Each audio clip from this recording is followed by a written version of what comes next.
Welcome. You've brought us a really fascinating challenge today.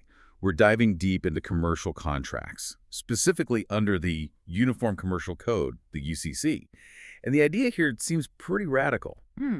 that under the UCC, what your contract actually says might be less important than what you and your partner did or even what your whole industry does. That's exactly right. We're moving past that old view, where judges would say the contract is only what's within the four corners of the paper. Hmm. Today, the agreement itself is a much broader concept, and our mission is to really break down the case that, well, hammered this home: Nanakuli Paving and Rock Company v. Shell Oil Company. Right, Nanakuli. And the core issue there was so practical, wasn't it? The contract clearly says price is posted price at time of delivery. But then you have years of industry custom, plus the seller themselves doing something different twice before. Can that actually force the seller to stick to an old, lower price? Seems counterintuitive. It really does, but yeah, the court said yes. And to get how they reach that conclusion, we absolutely have to understand the UCC's analytical path first. The agreement, the real agreement, is interpreted by looking at three main things, kind of in order of importance. There's the parties' course of performance, that's how they acted under this contract. Then their course of dealing, how they acted in past contracts. And finally, usage of trade, just general industry custom. And then there's this whole separate overlay of good faith. That's always there. Okay, so our goal today is to rigorously dissect how the court used that hierarchy, these external factors, to basically read a price protection term into the contract. And we'll use a structured element-by-element approach like lawyers do. So let's lay the groundwork. Under the UCC, what is the full agreement between merchants? And critically, if these different pieces of evidence, the words, the actions, the customs, clash, what wins? Well, the written words, the express terms, they're just the start. The UCC defines the full agreement as the actual bargain the parties made, in fact. And that includes those express terms plus course of dealing, usage of trade, and course of performance. It's a fundamental shift. Okay, so the words say X, but maybe the parties' actions suggest Y. Which one gets priority? The UCC sets up a kind of hierarchy, or maybe a sliding scale. Technically, express terms control course of dealing and usage of trade. If you absolutely cannot reconcile them, they just contradict flat out. However, the parties' course of performance, how they actually behaved under this specific contract, gets special weight.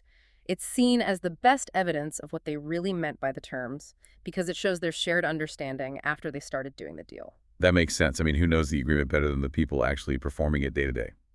Okay, let's move from the abstract rules into the reality of Hawaii back in the 1970s. Let's analyze Nanakuli Paving and Rock v. Shell Oil. First, what are the legally dispositive facts? Right. So Nanakuli was a major paving contractor on Oahu, big player. They bought all their asphalt from Shell under a long-term supply contract. The key written term, as you said, was price. Shell's posted price at time of delivery, FOB Honolulu. The relationship blew up in January 1974. Shell suddenly jacked the price way up from $44 a ton to $76.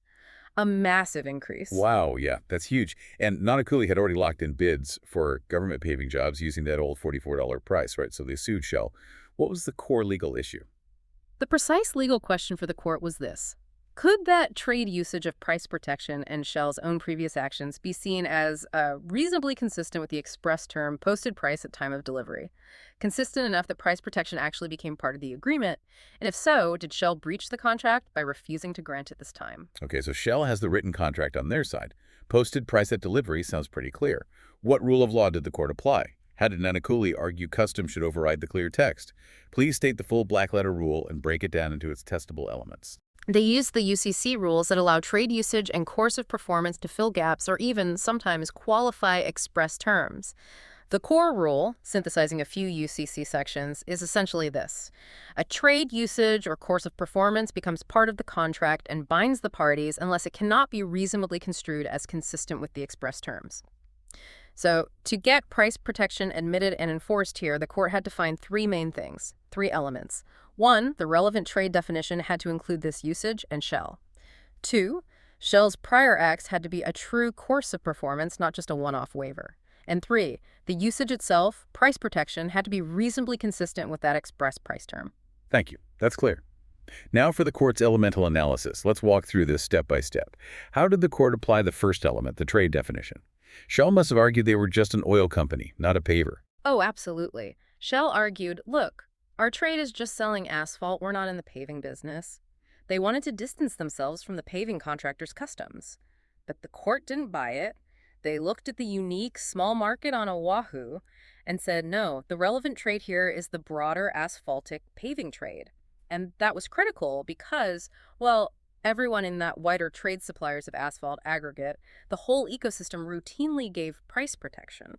Plus, Shell's own guy on the ground knew Nanakuli's business, knew they relied on this for their bids, especially since the government there didn't allow price escalation clauses in its contracts. So the court found Shell knew or should have known about the usage, making it binding on them within that broader trade definition. Wait, so the court basically told Shell, doesn't matter what you think your business is. Given this market, you're part of this whole paving ecosystem, and their rules apply to you. That's a pretty big step. It is. It shows how context-dependent the UCC analysis can be. Understood. Okay, now what about the second element? Course of performance versus waiver. Shell said, look, we protected the price twice before, in 70 and 71, but those were just waivers. We didn't have to. Yeah. How did the court distinguish that from a course of performance that actually changes the deal? Yeah, that's a crucial distinction. A waiver is, a one-time voluntary giving up of a right. It doesn't necessarily set a precedent for the future. A course of performance, though, involves repeated conduct. It's a sequence of actions that shows how the parties themselves understood and performed the contract. It actually becomes evidence of what the terms mean. Let's maybe use that hypothetical to make it clear for everyone listening. Good idea. Let's use a visceral example to clarify the COP versus waiver distinction, which is often tricky. Imagine a long-term supply contract for industrial-grade plastic sheeting that explicitly states the material must be flame-resistant certified grade A. For the first 5 shipments, the buyer accepts plastic that is clearly only grade B without objection because they are in a rush. On the 6th shipment, the buyer rejects it because it's still only grade B. Is this acceptance of grade B plastic a course of performance or a waiver? Okay, so because the contract involves repeated occasions for performance, those 5 shipments and the buyer consistently accepted or, acquiesced without objecting each time, those first 5 acceptances likely establish a course of performance. That sequence of conduct becomes really relevant. It suggests that the parties, through their actions, actually understood certified grade A to mean, in practice, acceptable grade B for their purposes. Now, if the buyer had maybe objected the first 4 times and only accepted the 5th as a special favor, that might look more like a single waiver. But repeated acceptance without objection, that starts to redefine the term itself through performance. Right, so in the hypo, the buyers probably lost the right to suddenly demand grade A on shipment 6 because their own actions showed grade B was acceptable under the contract as performed. Exactly. Now, applying that logic back to Shell and Nanakuli, the court looked at Shell's 2 prior instances of price protection. Critically, those were the only other times Shell had raised prices during the contract. In both instances, Shell had held the old price for several months, specifically so Nanakuli could use up the asphalt tonnage they'd already committed to in their bids. The court said, look, these weren't ambiguous actions. This represents the entire history of performance during price increases under this contract. It's enough to show Shell itself understood price protection was part of how this deal worked. Therefore, it established a valid course of performance, not just isolated waivers. That's fascinating. So Shell thought they were doing Nanakuli a favor twice, maybe building goodwill. But the court said, nope, by doing that consistently when the issue arose, you actually demonstrated that was the agreement. Precisely. The action spoke louder than the eventual denial. Okay, now for what seems like the highest hurdle. Reasonable consistency with the express terms. How on earth could charging an old price be considered consistent with a written term that explicitly says the price is the new posted price at the time of delivery? They feel like polar opposites. Yeah, this is where the UCC's push towards, let's say, commercial reality really comes through. The court took a very flexible view. They basically said a usage or a course of performance is only inconsistent if it completely cancels out or totally negates the express term. And they argued that price protection didn't totally negate the posted price at delivery term here. Why? Because that term still applied most of the time. Price protection was triggered only under very specific, narrow conditions. Only when Shell announced a price increase, and only for the asphalt Nanakuli had already committed based on the old price for fixed-price government jobs. Okay. So it wasn't replacing the price term entirely. It was acting like a limited exception, carved out by custom and past practice for a specific, predictable situation. Exactly. It was an exception to the general rule, an exception that the court found was necessary given the way the paving business worked on Oahu, something Shell was aware of. Because it didn't wipe the express term off the books entirely, the court, and the jury before it could reasonably find the usage and the course of performance consistent with the written clause. Got it. So after finding the trade was broad enough, the past acts were a cop, and the whole thing was reasonably consistent. What was the court's final conclusion on this breach of contract claim? The Ninth Circuit reversed the lower court's judgment that had favored Shell, and they reinstated the original jury verdict for Nanakuli. They held that price protection was incorporated into that 1969 agreement through both usage of trade and course of performance. And therefore, Shell's refusal to grant price protection in 1974 constituted a breach of that now incorporated term. Wow. Okay, but Nanakuli had a plan B, right? This is where it gets really interesting. They also argued something else. Even if price protection wasn't technically part of the contract terms, did Shell maybe breach a different duty, something about good faith? Yes, exactly. An alternative independent argument. And the court found merit in this one, too. The UCC imposes this fundamental obligation of good faith in the performance and enforcement of every contract. Can't get around it. UCC 1, done 2031-304. And for merchants like Shell and Nanakuli, good faith means not just honesty, in fact, but also the observance of reasonable commercial standards of fair dealing in the trade. So the focus shifts slightly. It wasn't about the amount of the price increase, $76 might have been market price, but the way Shell went about it in the manner of performance. Okay, the manner. What specific facts showed Shell didn't act in good faith, didn't meet those reasonable commercial standards? Well, the timing was pretty brutal. Shell made the $32 increase effective January 1st, 1974, but the letter announcing it, written December 31st, mailed, and Nanakuli didn't actually get it until January 4th. So effectively, zero advance notice, just boom, price hike. And crucially, evidence showed that Chevron, the only other asphalt supplier on Oahu at the time, routinely gave at least 6 weeks advance notice for similar price increases. This was presented as a clear, long-time usage of the asphaltic paving trade regarding notice. The court found that Shell's failure to give any commercially reasonable notice, combined with suddenly denying the expected price protection for existing bids, just didn't meet the standard of fair dealing in that trade. So yes, that failure constituted a separate breach of the duty of good faith.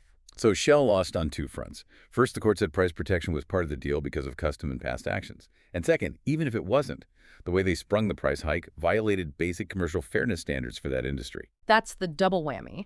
It underscores how the UCC really tries to align legal outcomes with commercial realities and expectations of fair dealing, not just literal interpretations of text. The lesson is pretty clear. You generally have to play by the established rules of your trade, and you have to treat your contractual partners in a commercially reasonable way, even when exercising your contractual rights. Okay, this is incredibly helpful. So let's synthesize this.